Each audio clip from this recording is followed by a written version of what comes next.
talaga bang mahirap ang Pilipinas. Unti-unti nang dumadaos-dos ang naglalakihang mga bato mula sa bundok. Nalubog sa baha ang mga pananim kasunod ng magdamagang pag-ulan. Bakit ako pa? Bakit sa akin pa nangyari yun? Are we just romanticizing ang pagiging resilient? Malaki yung pagbabago ng safety before at saka ngayon. Upang isulong ang kaligtasan ng lungsod ng Baguio sa panahon ng kalamidad. Are we really achieving change?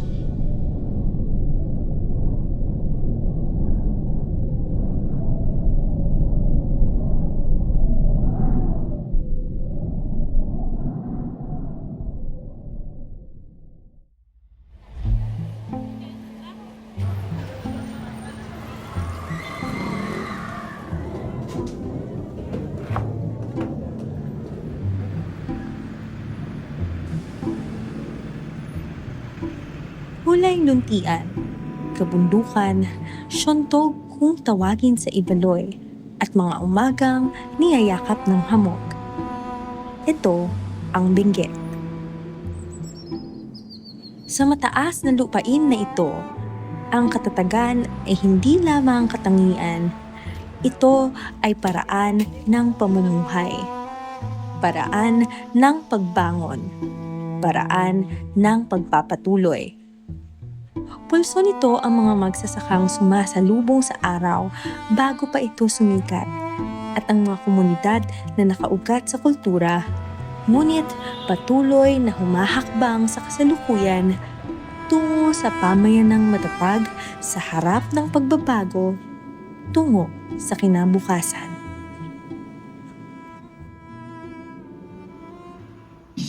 Hindi mo na pinapayagang makapasok sa mga tunnel ang mahigit sa 1,000 minero dahil sa naitalang landslide sa Itogon, Benguet. Makalipas ang ilang mga buwan matapos ang hagupit ni Crising, Dante, Emong at nakatatapos sa Siuan at nangangalawakang monsoon rains sa norte.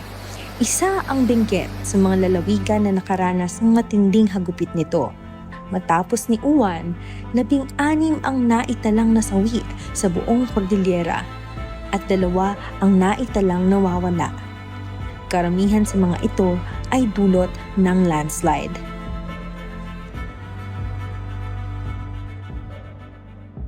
Ang Baguio City, La Trinidad, Itogon, Sablan, Tuba at Tublay Oblast ay isa sa mga pinakabulnerableng rehiyon sa probinsya ng Benguet mula sa mga natural hazards na higit na pinalalala ng climate change. At sa nakaraang super typhoon, kasama ang La Trinidad at Tublay sa mga pinakaapektado sa rehiyon na ito. Ramdam sa Bliss ang malaking pagbabago sa klima, ang epekto nito sa mga komunidad at sa kabuuang kalidad ng pamumuhay ng mga tao sa lugar. Kabilang ang mga kababaihan, kabataan, magsasaka, mga katutubo o indigenous peoples at mga persons with disabilities or PWDs sa mga sektor na higit na nakararanas ng matinding epekto ng natural hazards sa mga komunidad ng Bliss. Epektibo man ang mga programa at serbisyo upang masiguro ang kaligtasan at mapanatili ang kalidad ng buhay, aminado ang mga lokal na pamahalaan ng Bliss na hindi sapat ang kanilang kakayanan upang matugunan ang pangangailangan ng lahat.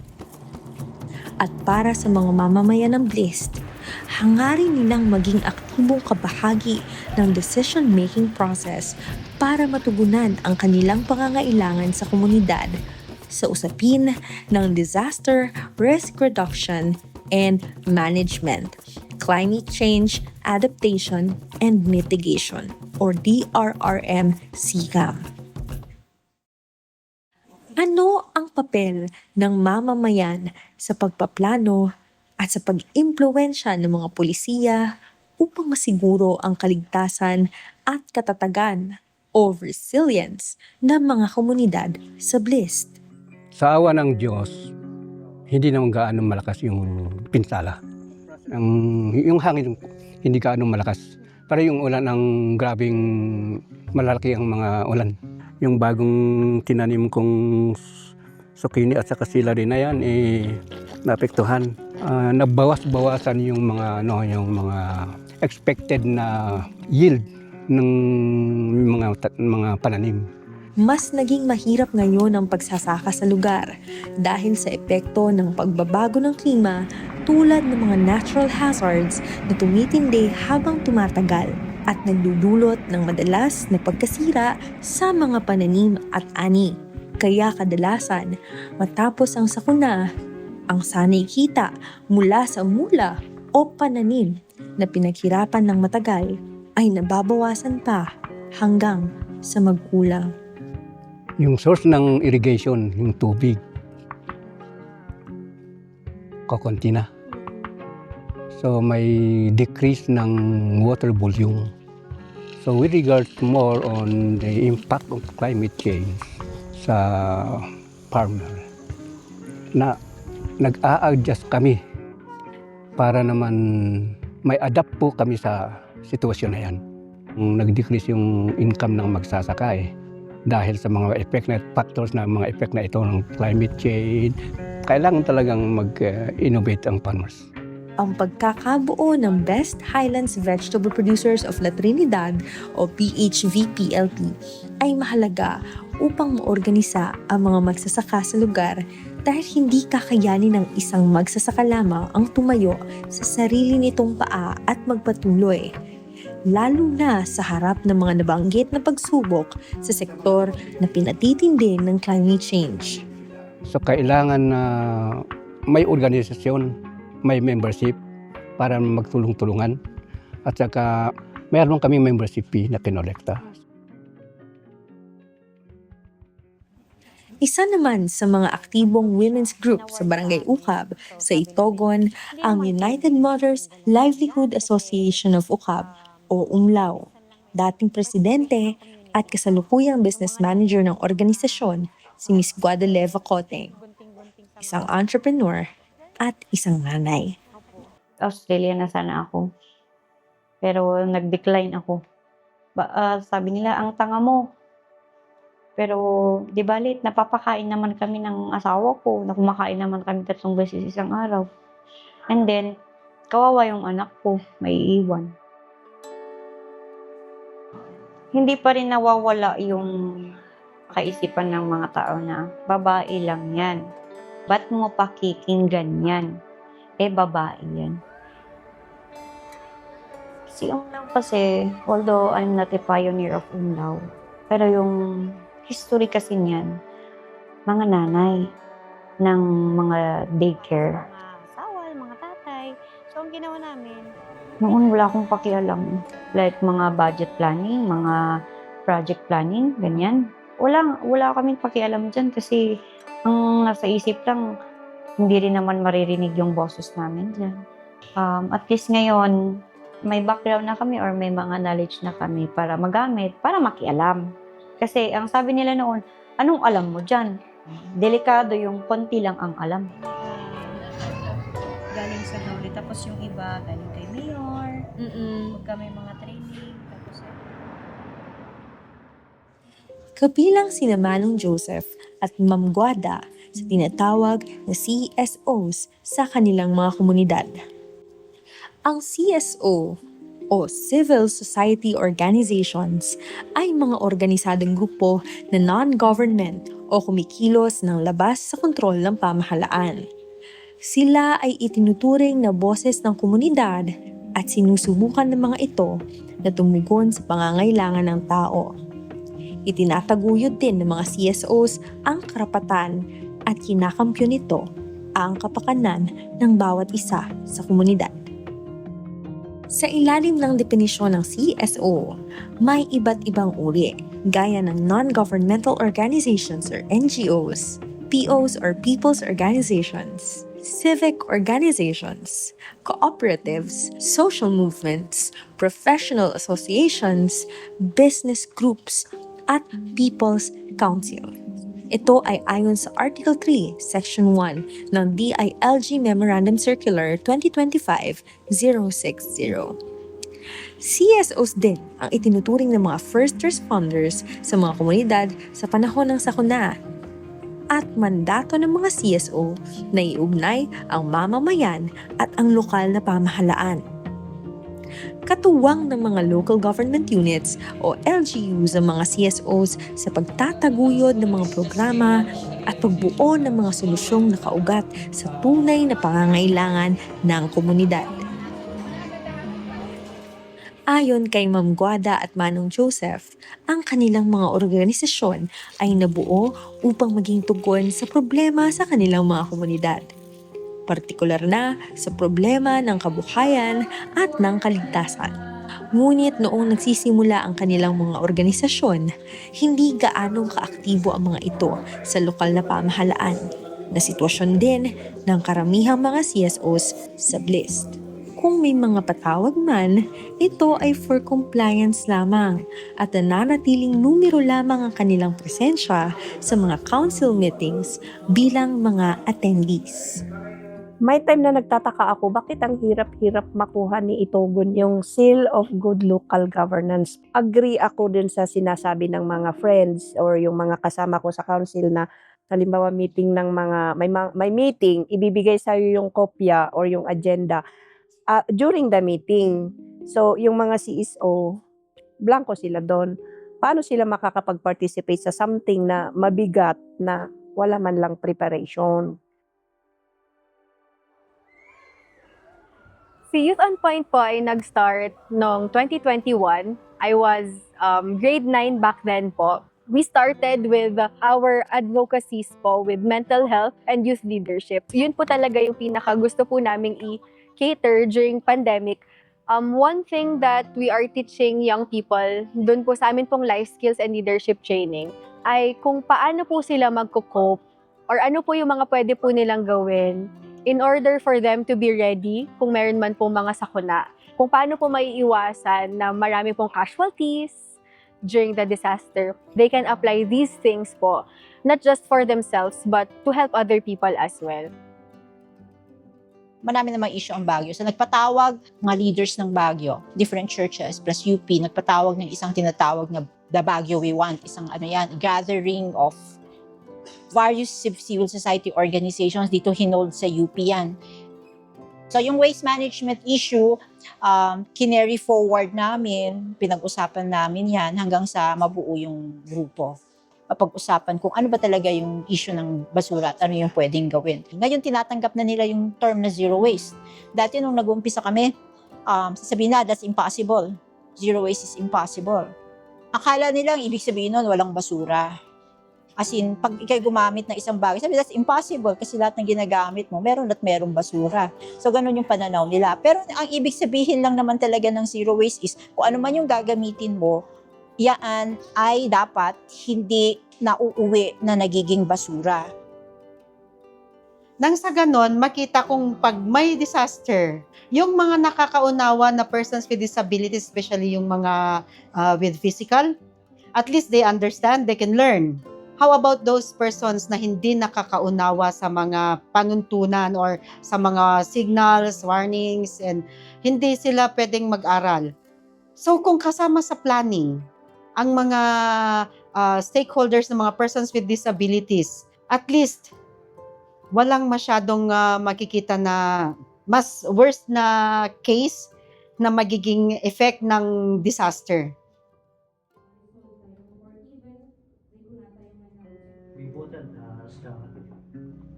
Hindi lang ito training.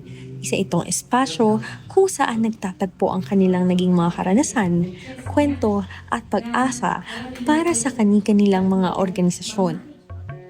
Dito, isinasaalang-alang ng proyekto na ang pag-unlad ng komunidad ay nagsisimula sa mga organisasyong malakas at may sapat na kapasidad upang maging leader sa kanilang mga komunidad patungo sa resilience. Sa pamamagitan ng training na ito, nakabuo ang 21 partner CSOs ng kani-kaniyang Organizational Development and Strengthening Plans or OSPs. Naging gabay ang mga planong ito sa kanilang CSO Organizational Development Coaching and Mentoring Sessions upang mas mapalalim ang pagpapatakbo at direksyon ng kanilang mga organisasyon.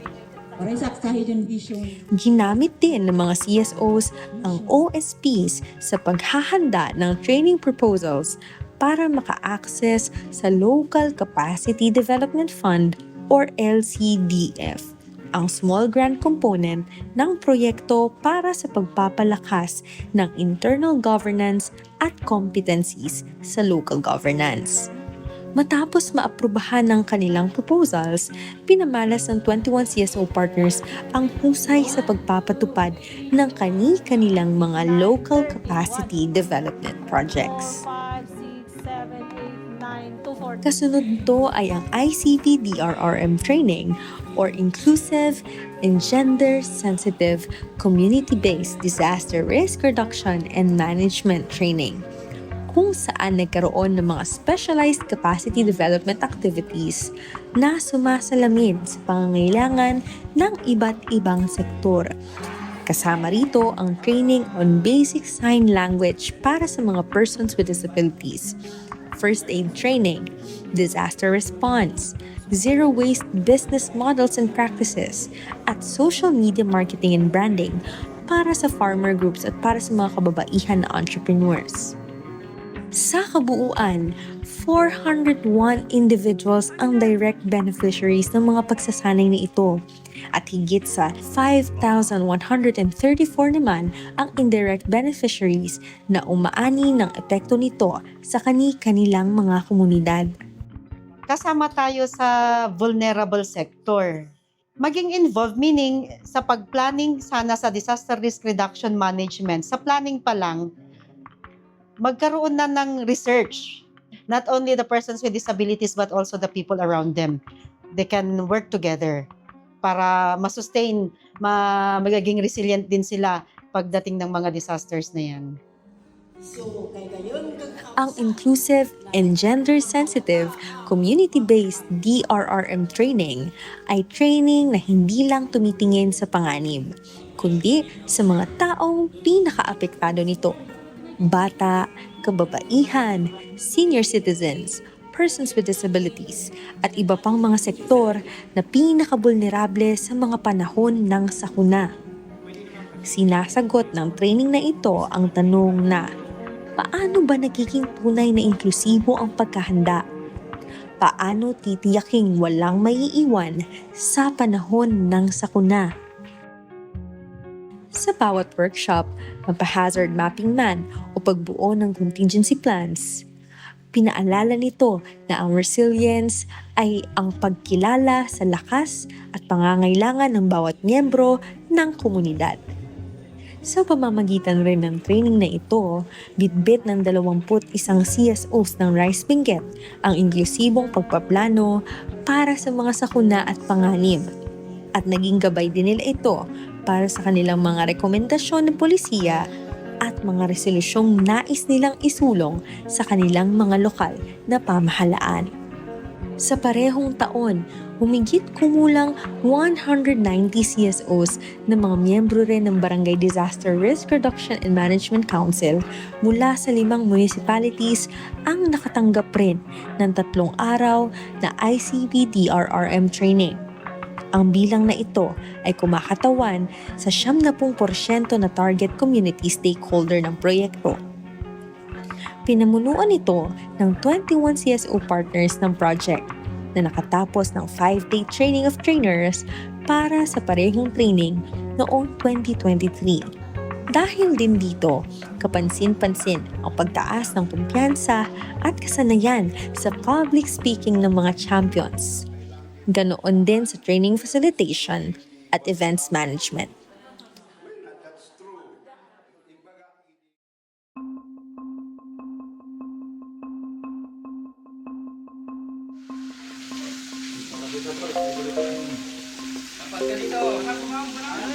Special na tela para makapag-touch up ng holder.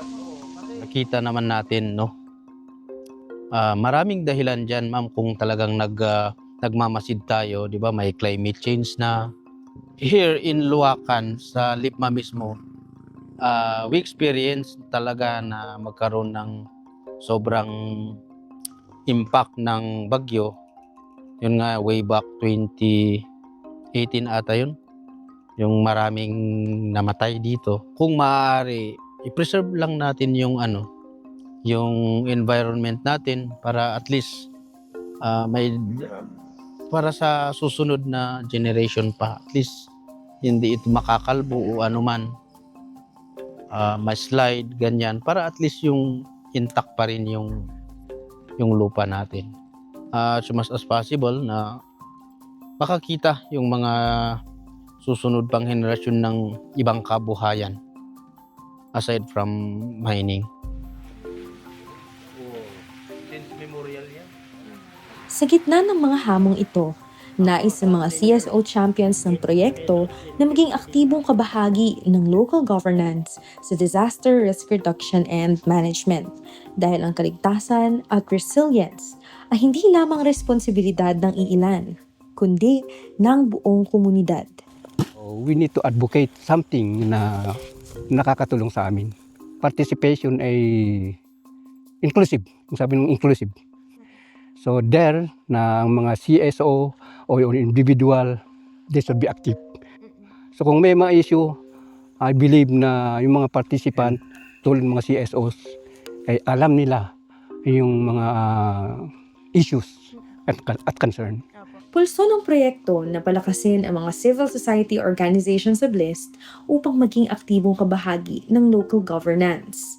Nakatuon ang proyekto sa pagpapalakas ng 40 o 42 CSO representatives mula sa 21 or 21 CSO partners ng proyekto at tinatawag silang champions upang isulong sa kani-kanilang organisasyon at komunidad ang usapin ng Disaster Risk Reduction and Management, Climate Change Adaptation and Mitigation or DRRM-CCAM. Nagkaroon pa ng at least development yung social interaction ng members. At least nag-level up. Makikita mo na nagkakaroon na ng yung parang pagkakaisa ba. Ako nga rin mismo personal, nagpapasalamat ako sa Rice Benguet kasi yun na nga sabi ko kanina, hindi lang naman yung meetings na ganyan yung na-develop. Meron at meron din kahit papaano sa akin, additional knowledge. Now, pasok po ang Rice Benguet. Biglang, parang may nasindihan na apoy. So we were able to go with the CDRRMO. Nakipartner kami outside sa city level na ganon. At saka ang dami naming na-meet other organizations and we were empowered. Sobra po akong nabilib sa kalibre ng kung paano magplano ang Rice Benguet. I care for the environment, pero wala po sa advocacy ko ang environment. But when I engaged with Rice Benguet, na-realize ko po na sobrang kailangan ng environment. And if you really want to leave an impact for the next generation when it comes to environment, you have to have a position. About 237 recognized by the United Nations, if I'm not Sa pagpapatuloy ng proyekto, sumunod ang Cycle 3 training na nakatuon sa LGU governance processes. Layunin ng training na bigyan ng 21 CSO champions ng proyekto ng tamang kaalaman at tools para mas maging epektibo sila sa pakikipag-ugnayan sa kani-kanilang mga local government units. Kasama dito ang pag-intindi sa proseso ng paggawa ng pulisiya, pagbuo ng budget at kung paano dumadaan sa iba't ibang level ng pagkakabuo o development ang mga plano at programa sa lokal na pamahalaan. Kapag alam ng CSO champions ang tamang daloy at proseso ng governance, mas kaya nilang iangat ang mga isyong matagal nang nararanasan sa kanilang barangay at munisipyo, lalo na sa usapin ng disaster resilience. Sa kabuuan, naging daan ang Cycle 3 training upang mas maging confident ang mga CSO champions ng proyekto. upang mas maging handa sila bilang mga kabahagi at katulong ng LGU para masigurong maririnig ang pangangailangan ng mga komunidad na kanilang nire-representa. Our initial project was to have the sustainability livelihood. Nung nakipag-usap po kami sa CDRRMO for that, of course, with the assistance of Rice Benguet, sinabi po nila, why don't we make it bigger? So sila na po mag-sponsor sa building po namin ng hydroponic. Yes po. So yung catalytic project namin na supposed to be hydroponic, we diverted it to other things like dun sa benchmarking namin in preparation for our hydroponic livelihood. And also, we use the catalytic for also our IEC. And then, also for our community engagement, wherein whatever we learned from Rice Benguet's trainings and rollouts, we shared it not only to our PW, persons with disability constituents, but also to other sectors here in our barangay. We recognize the importance of the role of CSOs sa resilience building. Naging welcome opportunity sa amin na nagkaroon itong Project Rise through yung mga CSOs natin, and they were able to identify their needs, and they also, with proper dialogue, we were able to identify a project for IPWDO. We were able to earmark, appropriate certain amount so that we could support their project. It would be sustainable, wherein they will no longer depend from the local government for funding. So yun yung true essence ng resilience building na gusto nating i-establish sana sa mga vulnerable communities, wherein they would be able to stand up on their own. Naging aktibo sila sa lahat ng ating binigay na mga pag-aaral, pagsasanay, at ano pa mang mga aktibidad. Kung pagdating naman sa mga disaster and hazards, ay maalam ang mga mamamayan. Ang problema lang ay talagang yung mga iba't ibang approaches. Kasi nga yung Rice Project Benguet ay ang mas gusto niya ay yung ihanda at magkaroon ng kaalaman yung mga mamamayan.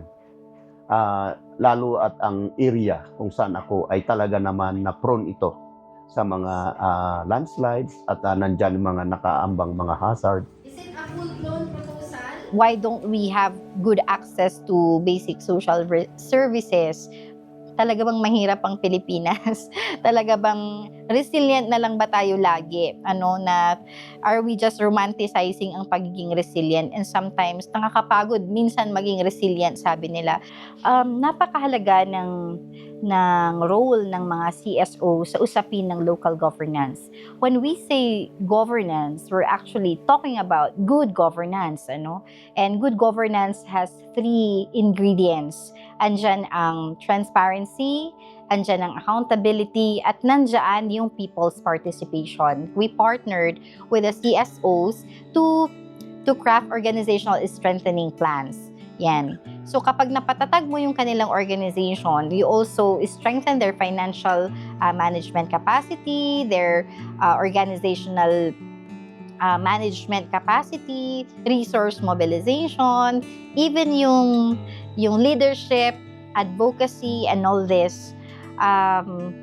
Magagamit nila ito para mas sila ay makaparticipate ng mas maganda sa local governance.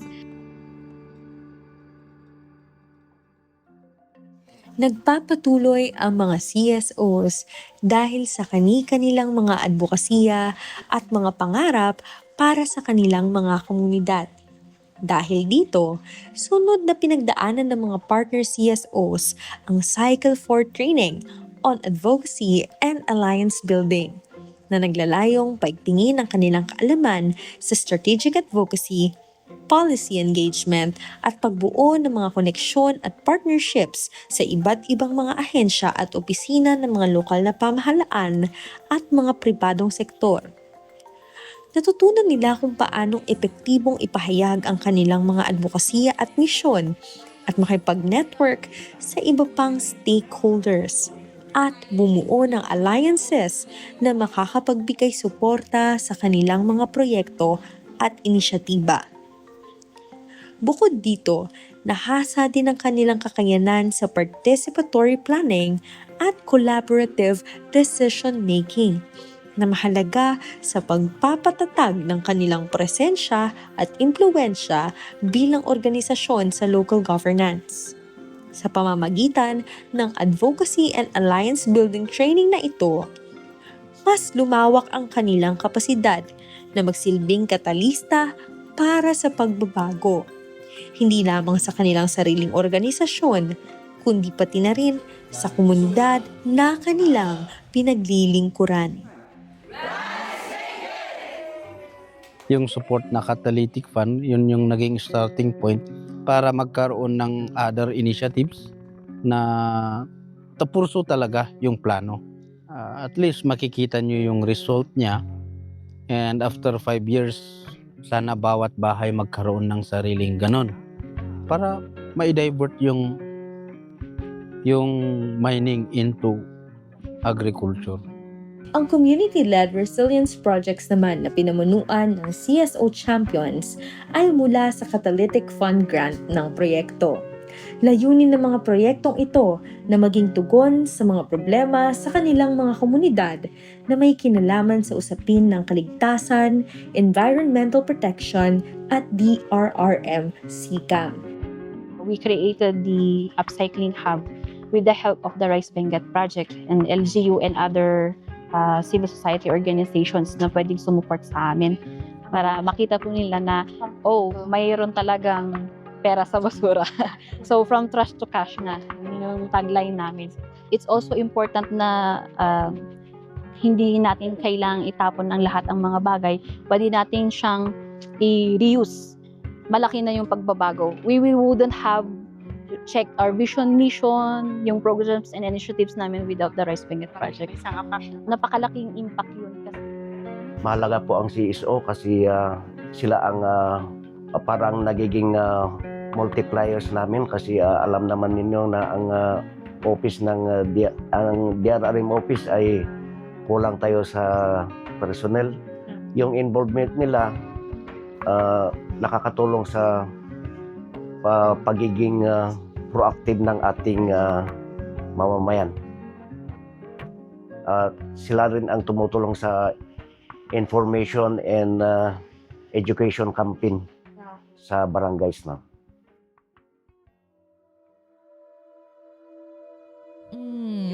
Zero waste Baguio cannot do it alone. Totoo yan. Yes po. Oo. We're very thankful that through RISE, we have 20 other CSOs. Yes po. And what's important here is that we all understand what we are advocating for. So maganda Yes nga, po. there is sharing of our advocacies.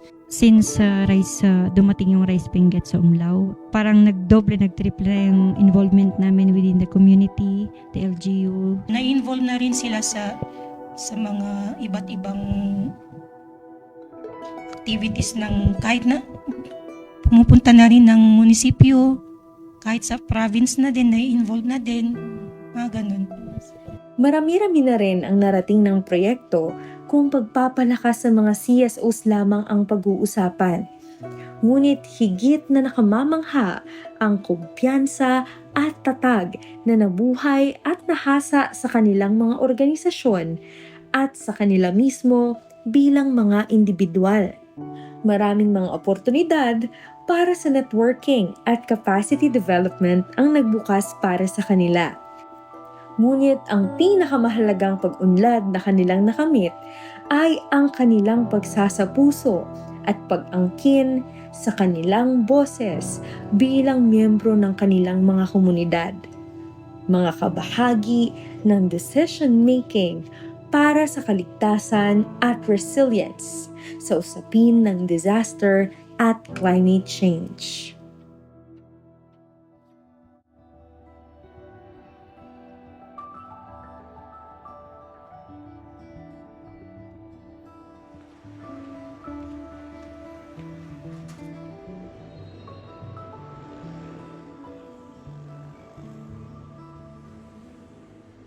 Ang pangarap ko na community para sa persons with disabilities,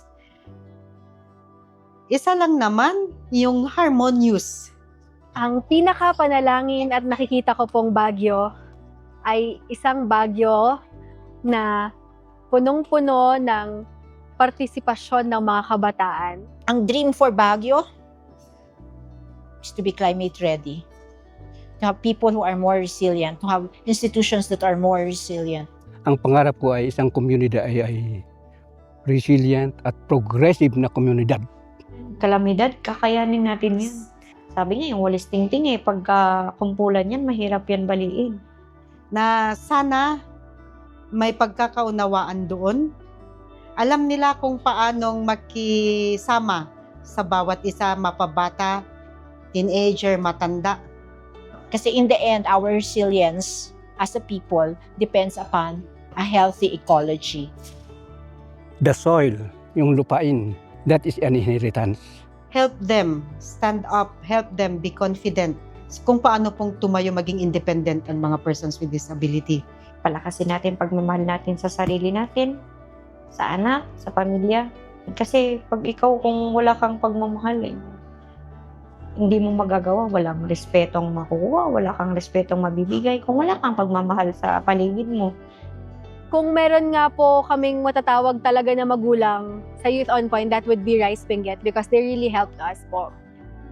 Sa kanilang bawat mensahe, malinaw ang ugong ng kanilang mga boses, ligtas at mas resilient na mga komunidad. Para sa kanila, ang hinaharap ng komunidad ay nabubuo sa sama-samang pagkilos, sa malikhaing solusyon, at sa matibay na ugnayan. Bilang boses ng kanilang mga komunidad at bilang mga representante ng mga sektor na kanilang kinabibilangan, alam nila na ang pagbabago ay hindi lamang pangarap. Ito ay plano, nangangailangan ng aksyon at dedikasyon. Aminado ang mga CSO champions ng proyekto na malayo pa ang dapat tahakin ng bawat komunidad at ang usapin ng community resilience ay mananatiling bahagi na ng kanilang buhay dahil sa mas tumitinding epekto ng climate change.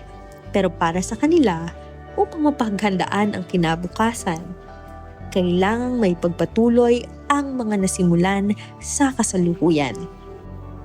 Ngunit mababaliwala ang mga ito kung hindi magiging aktibong kabahagi ang mga miyembro ng komunidad sa usapin ng kaligtasan at resilience. We're very happy to have collaborated with the Bliss LGUs, who have been very accommodating and very collaborative doon sa shared mission natin of building community resilience dito sa Bliss. So sila ang ating mga naging partners all throughout. Of course, ultimately, gusto natin na by 10 years from now, 25 years from now, Bliss is still livable and safe for everyone.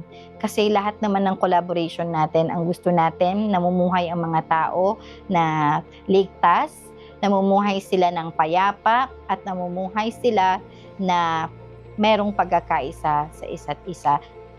Ang kanilang natutunan sa atin ay magiging may ibabahagi kahit sa kwentuhan, kahit sa kanilang paglalakbay kung may nakasulubong sila, kung may mga sakuna, o kung may mga hazard, o kung may pagbabago ng klima, sigurado tayo talaga nilang iisipin. Buti na lang at naging bahagi kami ng Rice Project Benguet. Sa bawat kwento, sa bawat hakbang ng mga dedikadong lider ng mga komunidad, isang katotohanan ang tumitindig. Ang hinaharap na kanilang pinapangarap ay hindi basta darating.